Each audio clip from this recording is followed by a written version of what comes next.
La economía del comportamiento y el psicoanálisis nos han demostrado que nosotros no estamos todo el tiempo conscientes de por qué tomamos ciertas decisiones y por qué hacemos ciertas elecciones en la vida. Por el contrario, a veces cometemos errores porque no tenemos conciencia de en qué medida las emociones están inclinando la balanza. La inteligencia emocional apunta justamente a eso, a cobrar conciencia de nuestras emociones para que nuestras decisiones y elecciones en la vida se ajusten más a lo que realmente deseamos. En esta clase vamos a ver cuáles son las dos grandes áreas en las que hay que trabajar para desarrollar inteligencia emocional. Vamos a ver cuáles son las grandes emociones que nos mueven y finalmente vamos a entender el mecanismo, el funcionamiento del mecanismo de estas emociones para entrar en armonía con ellas. Veamos el detalle de cómo funciona esto. Una visión general plantea dos grandes áreas de trabajo, el área individual y el área de las relaciones interpersonales.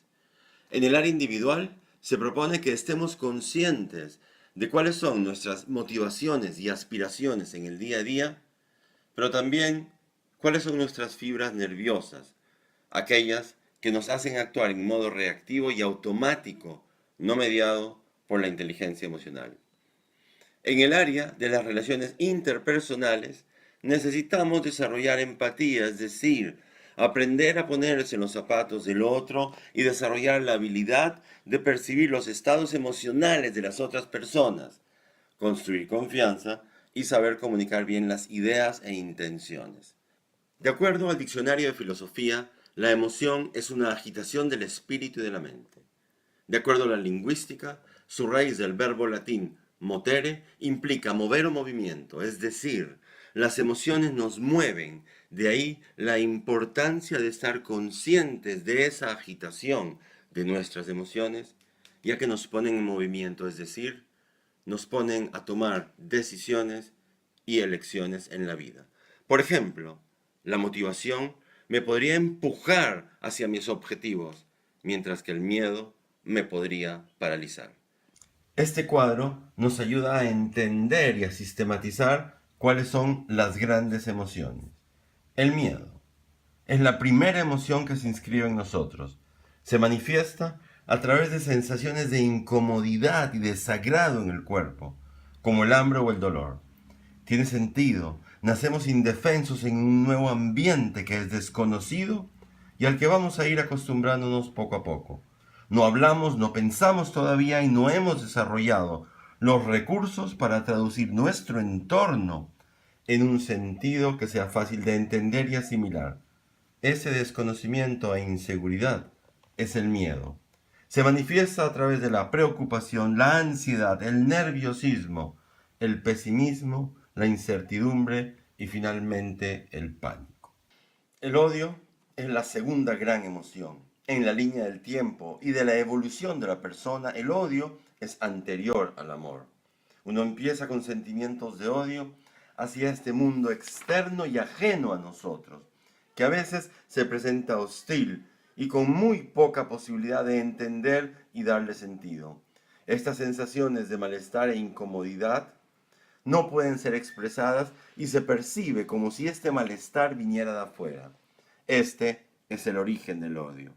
Por lo tanto, se puede decir que el odio es una emoción común a todas las personas y la inteligencia emocional apunta a matizar y reducir ese odio interno de manera que no reaccionemos desproporcionadamente frente a él.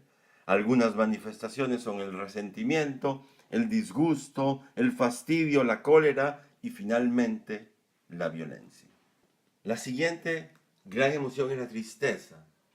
La vida implica cambios y algunos de ellos implican pérdidas o distanciamientos y eso puede producir tristezas. Algunas veces del tamaño oceánico, como cuando uno pierde un amor o a una persona querida, y otras como un sentimiento razonablemente triste, es decir, en su justa medida. La inteligencia emocional propone cederle la palabra a la tristeza y permitir que se exprese ese dolor de desilusión o esa pérdida. Se manifiesta a través de una pérdida de energía y entusiasmo. Se pone en stand-by los placeres y diversiones de la vida cotidiana y uno entra en modo introspectivo y pensativo para sanar esa tristeza. El amor se va construyendo a partir de nuestros primeros vínculos que necesitamos por nuestra absoluta dependencia de los otros.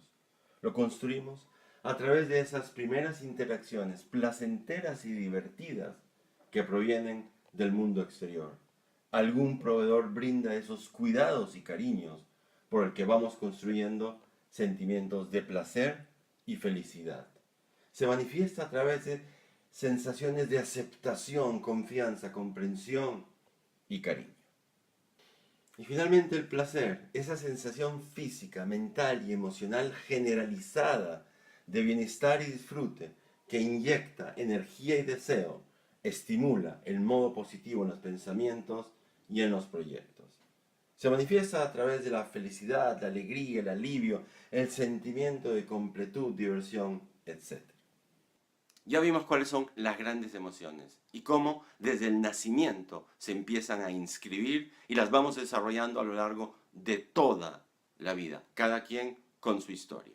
¿Qué propone la inteligencia emocional? Plantea que administremos o gestionemos esas emociones en un centro, que las podamos ver, que las podamos sentir y que las podamos entender.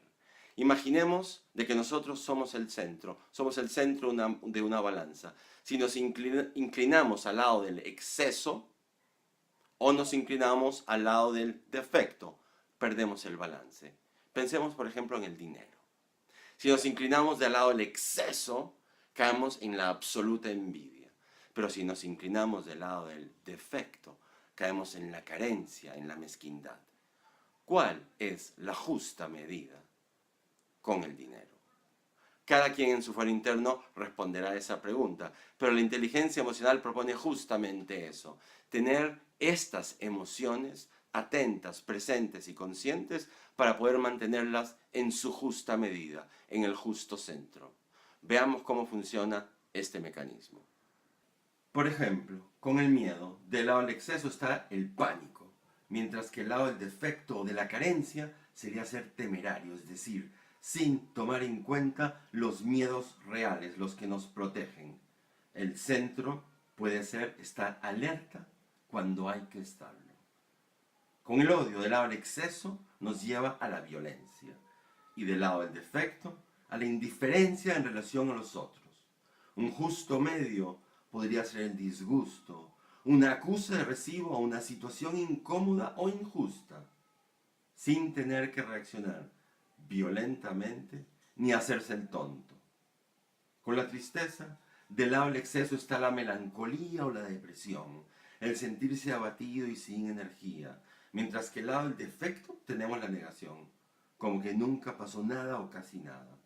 El justo medio sería dejarla ser, sentirla, conversar con ella, hasta que lentamente se vaya transformando en un recuerdo. Del amor, del lado del exceso, tiene que ver con la entrega total, de esa en la que ya casi no queda nada de uno mismo. Del lado del defecto, el amor en carencia, en poquito, en algunas dosis, solo las necesarias y ojalá a cambio de más. El justo medio sería la satisfacción, sería alcanzar una buena y rica relación con las personas y con mi entorno. Finalmente el placer, que del lado del exceso está la lujuria desenfrenada y suelta a la pura pasión. Y su defecto, la completa restricción al placer, por la culpa o el juicio o los señalamientos. El justo medio sería la felicidad, es decir, el sentimiento de plenitud, el punto en que puedo disfrutar de mis relaciones y de las cosas que voy alcanzando en el camino.